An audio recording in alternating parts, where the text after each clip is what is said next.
안녕하세요. 이번 시간에는 이기적 리눅스 마스터 1급 네트워크 및 서비스의 활용 파트에서 네트워크 보안에 대해서 알려드리도록 하겠습니다. 지난 시간에 우리가 네트워크 서비스 챕터에서는 주로 리눅스 시스템을 이용해서 클라이언트에게 다양한 서비스를 제공하는 걸 배웠는데요. 불특정 다수에게 서비스를 제공하는 것이다 보니까 우리 서버에 어떤 클라이언트가 들어올지 서버 관리자 입장에서는 알 수가 없죠. 이상한 방법으로 서버에 해를 가하는 그런 클라이언트들도 포함되어 있을 겁니다. 소위 그런 클라이언트들을 해커라고 하는데요.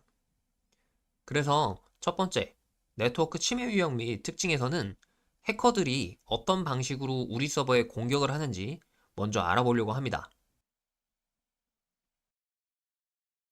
여러 가지 공격 기법들이 많지만 먼저 네트워크를 통한 공격부터 보도록 하겠습니다.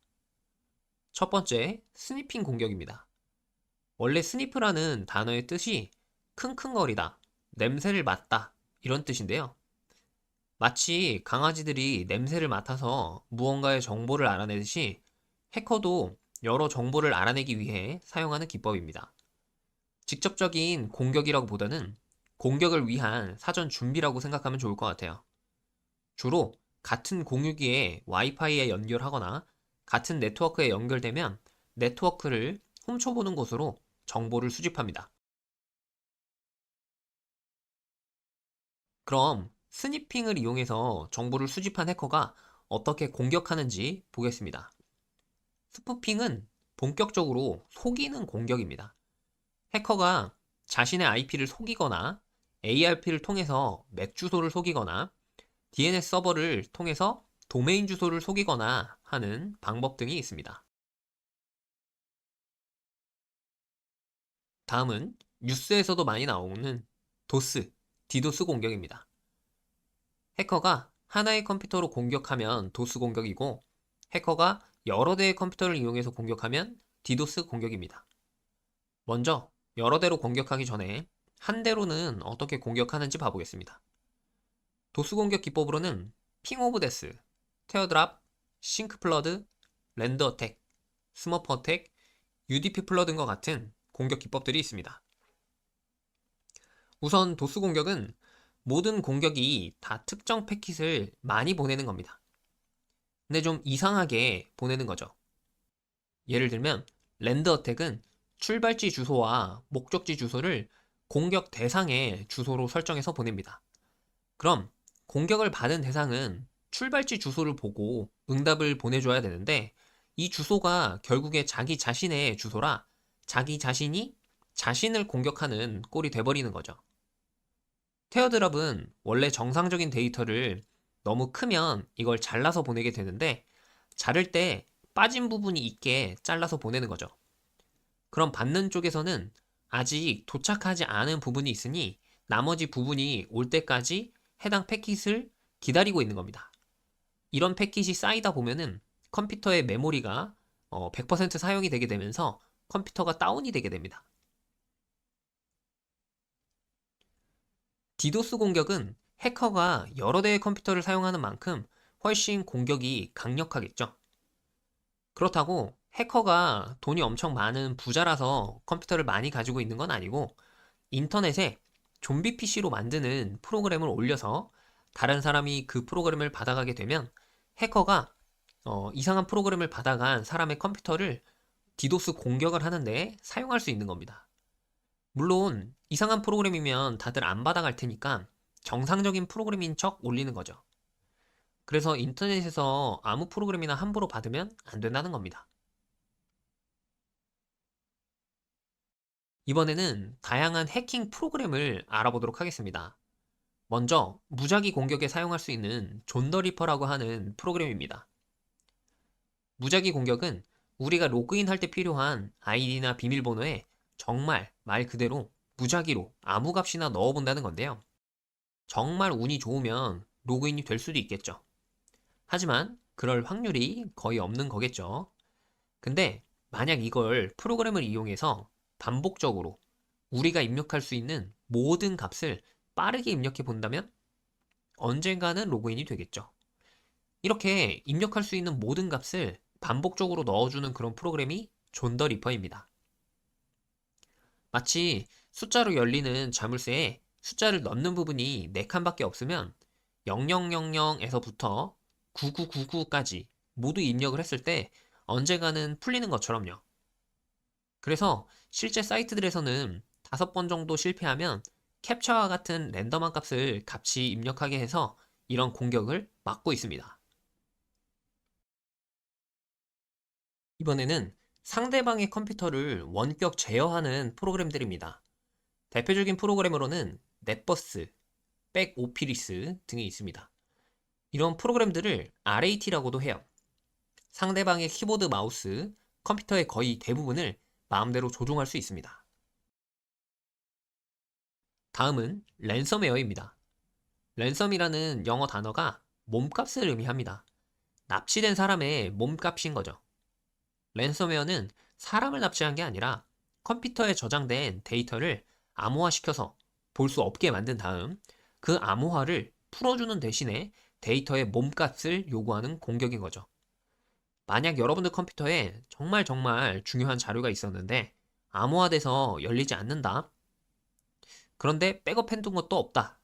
그러면 해커가 요구하는 돈을 줘야만 풀어볼 수 있는 거죠. 물론 해커에게 돈을 준다고 해서 해커가 정말 풀어줄지 안 풀어줄지는 모릅니다. 해커가 실제 암호화된 데이터를 풀 수 있을지도 모르고요. 그래서 원칙적으로는 절대 협상을 하면 안 되겠죠. 다음은 트로이 목마입니다. 그리스 로마 신화에 등장하는 대표적인 이야기로 트로이의 목마 이야기가 있죠. 마치 그 이야기의 목마처럼 정상적인 프로그램처럼 보여서 다운로드하고 설치했는데 정상적인 프로그램이 아니라 이상한 프로그램인 공격 기법입니다. 정상적인 프로그램과 같이 들어있을 수도 있고 그냥 이상한 프로그램만 있고 아이콘만 바뀌어 있을 수도 있어요. 트로이 목마 기법을 이용해서 앞서 말한 좀비 PC로 만들거나 원격 조정을 시키거나 랜섬웨어로 공격할 수 있는 거죠. 다음은 원바이러스입니다. 원바이러스는 하나의 프로그램이 계속 복제되는 형식의 공격 기법입니다. 예를 들어 A라는 프로그램이 설치되면 A가 B와 C를 생성하고 실행합니다. B와 C는 마찬가지로 A 또는 B 또는 C를 생성해서 실행하는 프로그램인 거죠.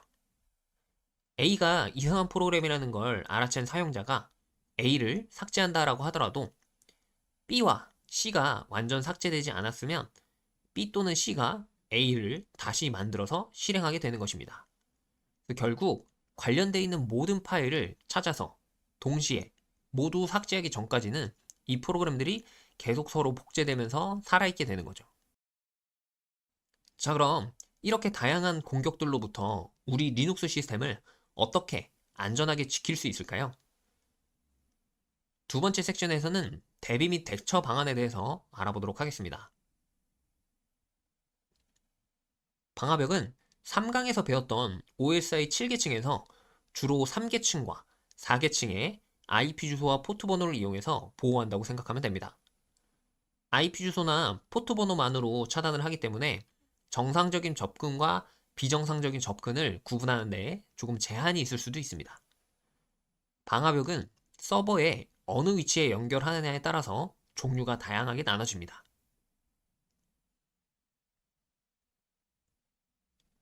다음은 IDS, 침입 탐지 시스템입니다.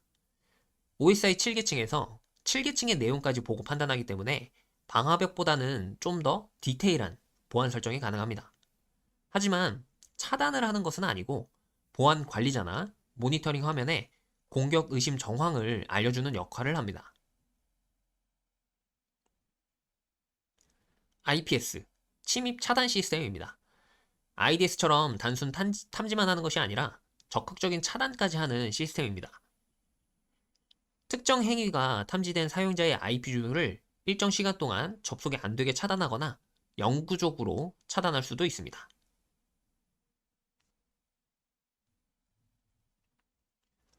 자, 그럼 실제 IDS나 방화벽들은 어떻게 설정하는지 봐보도록 하겠습니다.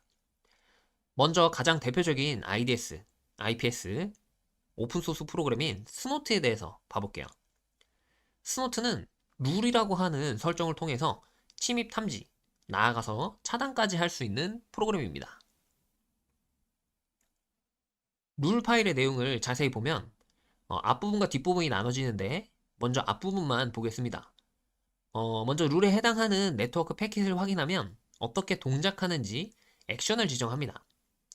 여기서는 알러트로 되어 있으니까 알림을 발생시킵니다. IDS로 지금 동작을 하고 차단까지는 시키지 않는 거죠. 그 다음 패킷에서 출발지 IP 주소가 10.0.2.2이고 출발지 포트 번호는 어떤 것이든 모두 N이라고 되어 있네요. 목적지의 IP 주소가 10.0.2.7이고 목적지의 포트 번호가 80번 포트이면 탐지를 해라 라고 하는 내용이네요.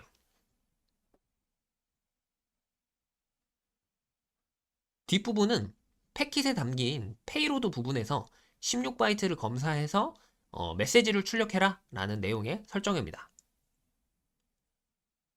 이 밖에도 스노트에는 굉장히 많은 설정들을 할 수 있습니다. 다음은 전통적인 리눅스의 방화벽인 iptables입니다.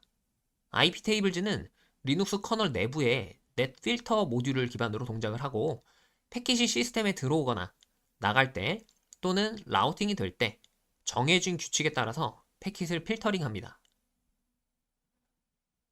iptables는 여러 개의 테이블로 구성되어 있고 각 테이블은 여러 체인을 포함하고 있습니다. 패킷은 커널로 들어올 때부터 나갈 때까지 이 여러 테이블의 여러 체인들을 순서대로 통과하면서 필터링 됩니다. 다음은 iptables의 주요 테이블들입니다. 이런 테이블들이 있고요. iptables 명령의 형식은 다음과 같습니다. 첫 번째 예제는 컴퓨터로 들어오는 패킷, 인풋 체인에 규칙을 추가하는 거고요. 출발지 IP 주소가 192.168.10.7 그리고 목적지의 IP 주소는 제 로컬 호스트, 제 컴퓨터로 들어오는 이런 모든 패킷을 드랍 시켜주고 있죠. 두 번째 예제는 마찬가지로 컴퓨터로 들어오는 패킷, 인풋 체인에 규칙을 추가하고 출발지는 192.168.10.0 서버넷 마스크가 24비트 특정 IP 주소가 아니라 이렇게 네트워크 대역 자체를 설정을 했고 프로토콜은 ICMP이면 허용을 해라 라는 설정이네요. iptables는 단순히 패킷을 맞는 방화벽 역할만 하는 것이 아니라 우리가 사용하는 공유기처럼 NAT 기능을 가지고 있습니다. NAT는 특정 IP 주소와 포트로 들어온 패킷을 다른 IP 주소와 포트로 변경해주는 기능입니다. 공유기가 이런 기술을 이용해서 하나의 공인 IP를 여러 사설 IP로 변경을 해주는 것이죠. 첫 번째 예시는 출발지의 주소를 바꾸는 SNAT 설정이고 두 번째 예시는 목적지의 IP 주소와 포트 번호를 바꾸는 DNAT 설정입니다. 다음은 파이어월드인데요. 전통적인 방화벽이 iptables였다면 최근 리눅스 배포판에는 파이어월드를 방화벽으로 사용하고 있습니다. 파이어월드는 영역이라고 하는 개념으로 네트워크를 나눠서 관리합니다. 해당 영역에서 XML 파일로 서비스를 정의해서 사용합니다. 영역과 서비스의 설정 예시입니다. ssh.xml 파일은 예시처럼 TCP 포트 번호 22가 설정되어 있죠. 서비스의 이름 ssh만 추가하면 해당 포트 번호를 규칙에 자동으로 적용을 하는 겁니다. public.xml 파일은 퍼블릭 존에 어떤 서비스가 기본으로 열릴지 정의를 합니다. 여기선 SSH, DHCP 클라이언트 같은 것들이 포함되어 있네요. 서비스 XML은 규칙을 정의하는 거라고 생각을 하시고 존 XML 파일은 규칙을 적용할 구역이라고 생각하시면 될 것 같습니다. 이런 식으로 서비스와 존을 설정했다면 명령어를 통해서 현재 어떤 인터페이스에 어떤 존이 설정되었는지 확인하거나 변경할 수 있습니다. 명령어는 직접 몇 가지 확인을 해볼게요. 파이어월드 방화벽을 한번 확인을 해보겠습니다. 우리가 7장에서 실습했던 웹서버를 설치했을 때 간단하게 리눅스에서만 확인을 해봤는데, 이런 식으로 실제 다른 클라이언트 컴퓨터를 통해서 웹서버로 접속해보는 이런 실습을 진행을 해보도록 하겠습니다. 자, 지금 처음에 여러분들이 이렇게 웹브라우저에서 리눅스 컴퓨터의 IP 주소를 치고 포트 번호를 쳐도 접속이 제대로 안 될 겁니다. 크게 두 가지 이유가 있는데요. 일단 리눅스 컴퓨터의 방화벽이 켜져 있어서일 수도 있고, 그 다음 해당하는 IP 주소가 리눅스 가상 머신에서만 쓰는 버추얼박스에서만 사용을 하고 있는 그런 사설 IP이기 때문에 통신이 제대로 안 돼서 웹서버 페이지가 제대로 안 되는 이런 상황이 지금 발생하고 있는 거죠. 그래서 이 두 가지 문제를 먼저 해결을 해줄게요. 일단 첫 번째, 사설 IP랑 통신을 제대로 하려면 공유기에 포트 포워딩이라는 설정을 해줘야 됩니다. 그래서 이렇게 만들었던 공유기 설정으로 가서 포트 포워딩이라는 메뉴에 설정을 하나 추가해 줄게요.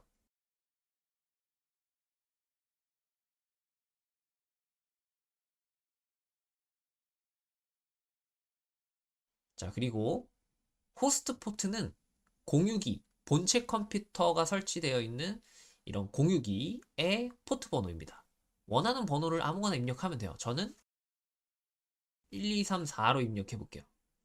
자, 그리고 게스트의 IP 주소는 리눅스 컴퓨터에 설정되어 있는 IP 주소로 입력을 해줍니다. 그리고 게스트 포트 번호는 지금 웹서버로 접속을 하려고 하는 거니까 리눅스 컴퓨터에 80번 포트로 웹서버가 실행 중이죠. 그래서 여기로 연결을 시켜줄게요. 적용을 눌러주시고, 자, 그 다음 방화벽의 상태를 확인해 보겠습니다.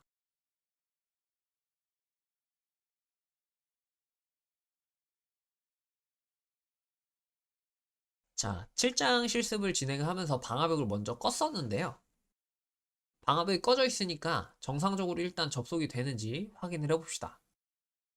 웹브라우저를 켜서 리눅스 컴퓨터의 IP 주소를 치는 게 아니라 공유기에 설정되어 있는 공인 IP의 주소를 써야 되는데, 버추얼박스에서 생성한 가상의 공유기의 공인 IP 주소는 여러분들이 지금 실제 버추얼박스를 실행하고 있는 컴퓨터의 IP 주소입니다.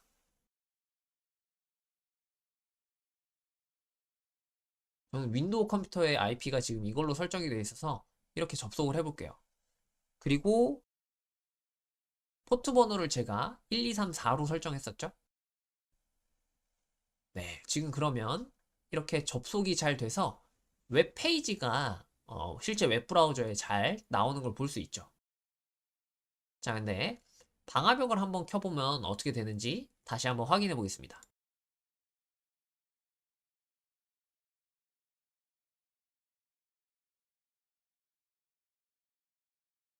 자, 방화벽을 켰고요.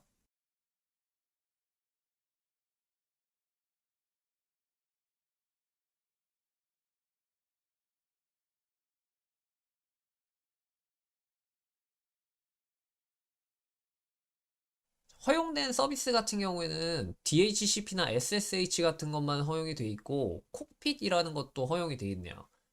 포트는 딱히 허용이 돼 있는 게 없습니다. 그래서 웹 서비스나 뭐 80번 포트로 지금 접속이 차단이 되고 있는 상태예요. 자, 방화벽을 다시 킨 상태에서 웹브라우저로 다시 접속을 해봅시다.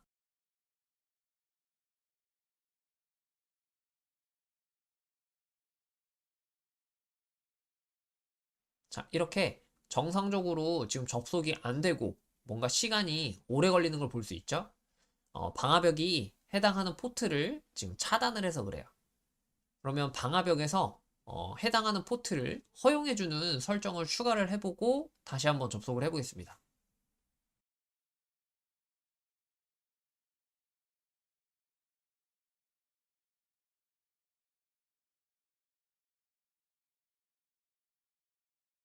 웹서버는 80번 포트에 TCP를 사용을 하니까 TCP를 사용을 하니까 이렇게 추가를 해줄게요. 확인을 해보면 정상적으로 잘 추가가 된 걸 볼 수 있고, 다시 접속을 해보면 정상적으로 접속이 되는 걸 볼 수 있죠. 자, 오늘은 네트워크 보안 챕터에서 다양한 공격 유형과 다양한 방화벽 설정 방법들을 쭉 살펴봤습니다. 이렇게 해서 리눅스 마스터 1급 강의를 모두 진행해 봤는데요. 강의에서 다루지 못했던 많은 명령어들의 다양한 옵션들과 여러 설정 파일들은 꼭 한번 더 정리를 해보면서 공부해 보시면 좋을 것 같습니다. 다들 꼭 합격하시길 바라겠습니다. 감사합니다.